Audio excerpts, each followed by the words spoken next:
ICCR অডিটোরিয়ামে অনুষ্ঠিত হল মহাদেবী বিড়লা শিশু বিহারের বার্ষিক পুরস্কার বিতরণী অনুষ্ঠান। পড়াশোনা, খেলাধুলা এবং বিভিন্ন ক্ষেত্রে সারা বছর কৃতিত্ব দেখানো ছাত্রছাত্রীদের হাতে তুলে দেওয়া হয় পুরস্কার। অনুষ্ঠানের প্রধান অতিথি হিসেবে উপস্থিত ছিলেন পিএস গ্রুপের চেয়ারম্যান প্রদীপ চোপড়া। এছাড়াও উপস্থিত ছিলেন স্কুলের শিক্ষক, শিক্ষিকা ও অভিভাবকরা।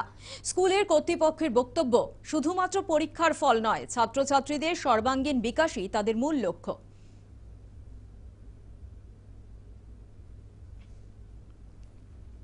Congratulations on this well-deserved recognition.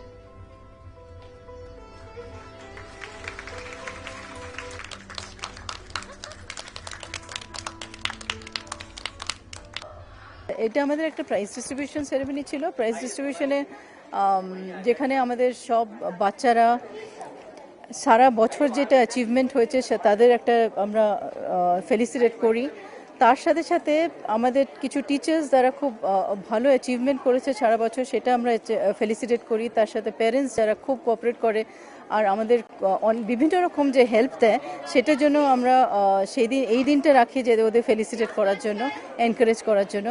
আমাদের এক্স স্টুডেন্ট যারা খুব ভালো করছে লাস্ট ইয়ার, যারা খুব ভালো পজিশনে বা কোনো ভালো একটা অ্যাচিভমেন্ট করেছে, তাদের জন্য আমরা খুব ফেলিসিটেট করি এই দিনটাতে। আর এই দিনটা ভীষণ ইম্পর্ট্যান্ট, কেন কি সবাই একটা এনকারেজমেন্ট পায়। সত্যি খুব ভালো লাগছে। এটা তো সত্যি আমার কাছে বিশাল বড় একটি অনারের ব্যাপার, কারণ এই এত ভালো রেজাল্ট যে হবে সেটা কখনোই আমি আশা করতে পারিনি। কিন্তু আমাদের principal ma'am, headmistress ma'am, teachers 99.75 আমি ফার্স্ট হয়েছি এই স্কুলে এবং অল ইন্ডিয়া র্যাঙ্ক সেকেন্ড। আমার খুবই ভালো লাগছে। আমি ফার্স্ট টাইম 100 আউট অফ 100-এর জন্য এত অ্যাপ্রিসিয়েট করলো স্কুল, তার জন্য খুবই ভালো লাগছে। আর মিনস ফার্দার আমি আরও কিছু করতে চাই, so that I can be more highlighted.